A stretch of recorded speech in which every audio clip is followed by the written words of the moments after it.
Good afternoon 8th class. आज की social studies की क्लास में सिविक्स के पार्ट 3 संयुक्त राष्ट्र संघ की स्थापना को पढ़ेंगे। विश्व में मशीनी युग का आरंभ 18वीं शताब्दी में हुआ था। यह काल यूरोप की औद्योगिक क्रांति का प्रारंभिक काल था। मतलब कि 18वीं शताब्दी में पूरे संसार के अंदर मशीन से कार्य करना आरंभ हो गया था। यह काल यूरोप की, ठीक है, ये जो समय था वो यूरोप की औद्योगिक क्रांति का शुरुआती काल था। इस मशीनी युग के आरंभ के साथ ही विश्व के पूरे संसार के जो कुछ देश हैं वो पैसे वाले होते चले गए, जिनमें इंग्लैंड और फ्रांस जो थे वो प्रमुख थे।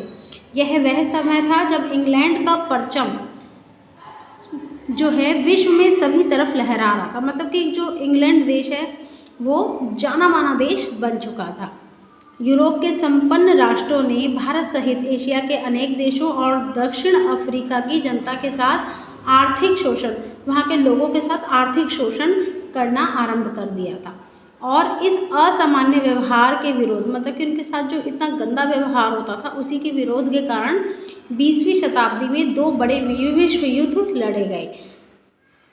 देखिए, पहला है प्रथम विश्व युद्ध। जो प्रथम विश्व युद्ध है वो सन 1914 ईस्वी में आरंभ होकर 1918 तक चला। मतलब कि 4 साल ये जो युद्ध है वो चलता रहा।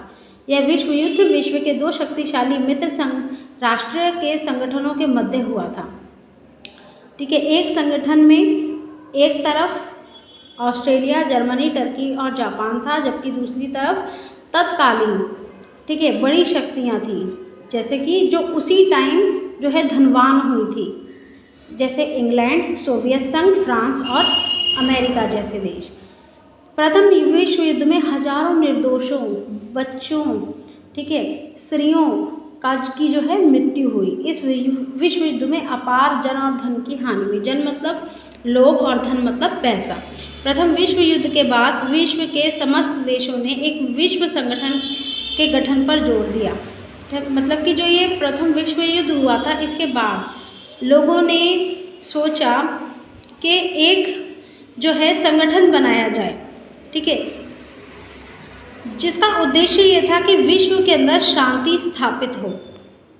तत्कालीन अमेरिकी राष्ट्रपति वुडरो विल्सन के विशेष प्रयासों के कारण 1920 में, ठीक है, एक संगठन का गठन हुआ जिसका नाम था लीग ऑफ नेशंस। इस संगठन का प्रमुख उद्देश्य जो था भविष्य में होने वाले युद्धों से बचना था और युद्धों को रोकना था। मतलब कि आगे कभी ऐसा युद्ध, प्रथम युद्ध जैसा हुआ है वैसा कोई युद्ध ना हो जिसमें जन और धन की हानि हो। अब है द्वितीय विश्व युद्ध, मतलब दूसरे विश्व युद्ध के बारे में।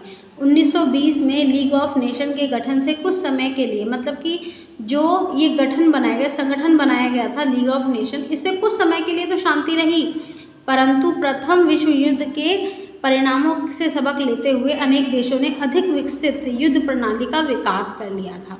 इस युद्ध को वर्चस्व के युद्ध के रूप में भी जाना जाता है। द्वितीय विश्व युद्ध मतलब कि जो दूसरा विश्व युद्ध था सन 1939 ईस्वी में आरंभ हुआ था और यह युद्ध जो है लगातार 6 वर्षों तक चला था, 1945 तक चला था। इस युद्ध में इंग्लैंड, फ्रांस, रूस और अमेरिकी ने मिलकर जर्मनी, इटली एवं जापान पर आक्रमण कर दिया। ठीक है, यह युद्ध जो है बहुत विभत्स और विध्वंसक साबित हुआ, मतलब कि बहुत ही नाशी साबित हुआ। ठीक है, इसमें बहुत लोगों का नाश हुआ।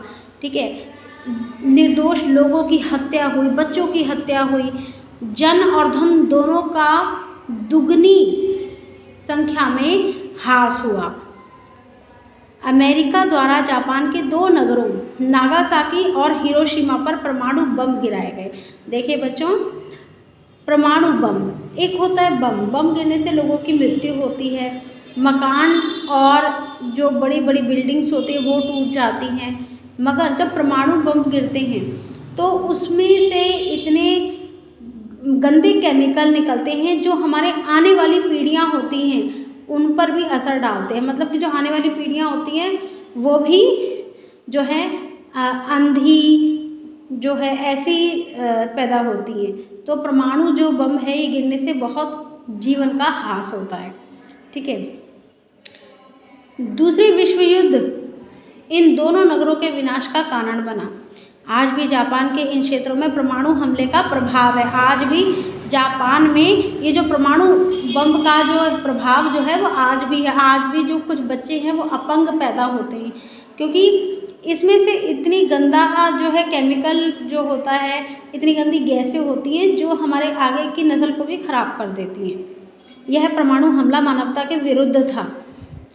संसार के बुद्धिजीवियों एवं नेताओं ने इसी प्रकार के विनाश की पुनरावृत्ति रोकने के लिए, आगे से कभी ऐसा युद्ध ना हो, ठीक है, के उद्देश्य से विश्व में एक ऐसा शक्तिशाली गठन बनाने की आवश्यकता को अनुभव किया जो भविष्य में विश्व युद्ध रोकने एवं विश्व के समस्त नागरिकों का शोषण करने के विरुद्ध सुरक्षा प्रदान कर सके। उन्होंने ऐसा अनुभव किया कि एक ऐसा शक्तिशाली गठन बनाया जाए जिससे फिर कभी भविष्य में ऐसा विश्व युद्ध ना हो और ना ही नागरिकों का शोषण हो, उनको सुरक्षा प्रदान हो सके। तो देखिए बच्चों, आज के लिए बस इतना ही। आज का आपका होमवर्क है, जितना चैप्टर मैंने अभी आपको पढ़ाया है आपको घर से उतना चैप्टर रीड करना है। Thank you.